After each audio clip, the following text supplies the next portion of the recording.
تو ضابطہ ڈرامے کی نیکسٹ ایپیسوڈ میں کیا ہونے والا ہے؟ تو نیکسٹ ایپیسوڈ بہت انٹرسٹنگ ہونے والی ہے، کیونکہ ایلا کی شادی اب سکندر کے ساتھ نہیں ہونے والی۔ نیکسٹ ایپیسوڈ میں آپ کو دکھایا جائے گا کس طرح ایلا کی شادی ہو رہی ہوتی ہے، سب وہاں پر موجود ہوتے ہیں، اس انتظار میں ہوتے ہیں کہ سکندر اور اس کی فیملی کب آئیں گے اور بارات کب لے کر جائیں گے۔ لیکن اتنا ہی نہیں، آپ کو نیکسٹ ایپیسوڈ میں دکھایا جائے گا کس طرح سکندر اور اس کی فیملی بارات لینے کے لیے نہیں آتے، جیسا کہ لیٹسٹ ایپیسوڈ میں آپ کو دکھایا گیا تھا کس طرح مہندی کا فنکشن ہو رہا تھا، اسی وقت یہاں پر سکندر کے باپ کو کسی کا میسج آتا ہے۔ یہ میسج دیکھ کر سکندر کا باپ حیران رہ جاتا ہے۔ میں اسی وقت سمجھ گیا تھا کہ کوئی تو ایسی گڑبڑ ہے جس کی وجہ سے یہاں پر سکندر کی فیملی اور سکندر اچھا انسان نہیں ہے، کیونکہ اس کی شادی پہلے بھی نہیں ہو سکی۔ سکندر اور اس کا باپ اس کی ماں اٹھ کے فوراً وہاں سے چلے جاتے ہیں، سائٹ پہ جا کر یہاں پر آپس میں لڑنے لگتے ہیں۔ بیچ جان اور اس کی فیملی یہ دیکھ کر حیران رہ جاتے ہیں، ایلا بھی دیکھ کر حیران رہ جاتی ہے کہ ایسی کیا بات ہے جس کی وجہ سے یہ یہاں سے اٹھ کے چلے گئے ہیں۔ اب اون ان کو دیکھتا ہے تو وہ سمجھ جاتا ہے کہ کوئی ایسی بات ہے جس کی وجہ سے یہاں پر یہ ہم سے چھپائی جا رہی ہے۔ اب اون یہاں پر یہ معلوم کرنے کی کوشش کرتا ہے، لیکن اون کو اس بات کی علم نہیں ہو پاتا۔ جیسا کہ لیٹسٹ ایپیسوڈ میں دوسری طرف آپ کو دکھایا گیا کہ اس طرح یہاں پر رملا کو بھی ایک تھپڑ پڑ چکا ہے عارفہ بیگم سے، لیکن رملا اب سدھرنے والی نہیں ہے۔ یہ ایلا نہیں ہے کہ خاموش ہو کر بیٹھ جائے گی اور عارفہ کو کچھ بھی نہیں کہے گی۔ اب شامی صاحب بھی یہاں پر واپس آ چکے ہیں، لیکن شامی صاحب کا اب دماغ خراب ہونے والا ہے، کیونکہ رملا اس کے گلے پڑنے والی ہے۔ اتنا ہی نہیں بلکہ شامی صاحب جب یہاں پر یہ دیکھتے ہیں کہ فنکشن چل رہا ہے، ایلا کی شادی ہو رہی ہے، تو اس سے تو دیکھا نہیں جاتا کہ یہ کون سی مصیبت میرے گلے میں میری ماں نے میرے ڈال دی ہے، جو میں یہاں پر برداشت کر رہا ہوں۔ ایلا اتنی اچھی لڑکی تھی، کاش کہ میں ایلا کا نام اس وقت لے لیتا کہ یہ بچہ میرا ہے، تو ایلا سے آج میری شادی ہو چکی ہوتی۔ لیکن شامی کو بس یہی رملا ہی سوٹ کرتی ہے، اس کے ساتھ یہی جچتی ہے، اسی لیے یہاں پر آپ کو دکھایا جاتا ہے کس طرح یہاں پر رملا ٹیرے سے چھلانگ لگا کر یہاں پر خود کو زخمی کر لیتی ہے۔ خود کو زخمی تو کر لیا ہے، لیکن یہ اب عارفہ بیگم سے معافی نہیں مانگنے والی۔ اب شامی صاحب اس کو یہ کہتے ہیں کہ آپ کو عارفہ بیگم سے معافی مانگنا ہوگی، لیکن رملا ایلا نہیں ہے جو خاموش ہو کر بیٹھ جائے گی، وہ فوراً انکار کر دیتی ہے کہ آپ کی ماں نے مجھے تھپڑ مارا ہے اور آپ یہ کہہ رہے ہیں کہ میں ان سے معافی مانگوں، ایسا ہرگز نہیں ہوگا، میں ان سے معافی نہیں مانگوں گی، بلکہ ان کو چاہیے کہ وہ مجھ سے معافی مانگیں۔ اور دوسری طرف آپ کو دکھایا جاتا ہے کس طرح یہاں پر اون اپنی ماں سے بہت زیادہ ناراض ہے، کیونکہ اس کا ناراض ہونا بنتا ہے۔ اس کی ماں اس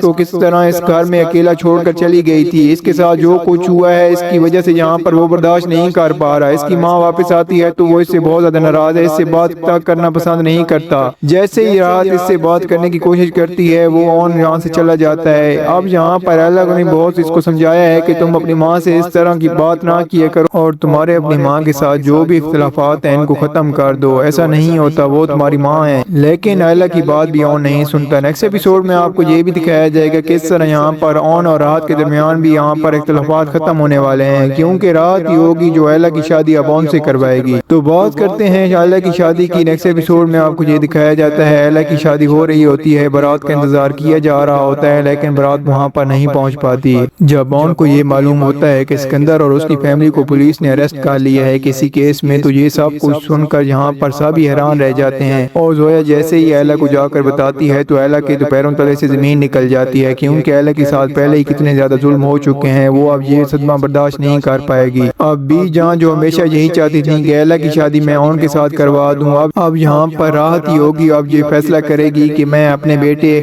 اون کی شادی ایلا سے کرواؤں گی۔ اور پھر آپ کو دکھایا جائے گا کس طرح ایلا کا نکاح اون سے کروایا جائے گا۔ اور کیا ہوگا دوستو، آپ کو کیا لگتا ہے، کیا جب یہاں پر یہ شادی ختم ہوگی تو ایلا اون کے ساتھ شادی کرنے کے لیے تیار ہو پائے گی یا نہیں؟ اور کیا رملا عارفہ بیگم سے معافی مانگ لے گی یا نہیں؟ تو آپ کا جو بھی فیڈ بیک کو کمنٹ ضرور دیجیے گا۔ اگر آپ کو ہماری ویڈیو اچھی لگی ہو تو ویڈیو کو لائک کر دیں اور ہمارے چینل کو سبسکرائب کر دیں تاکہ آنے والی مزید ویڈیوز آپ کو دیکھنے کو ملتی رہیں۔ شکریہ۔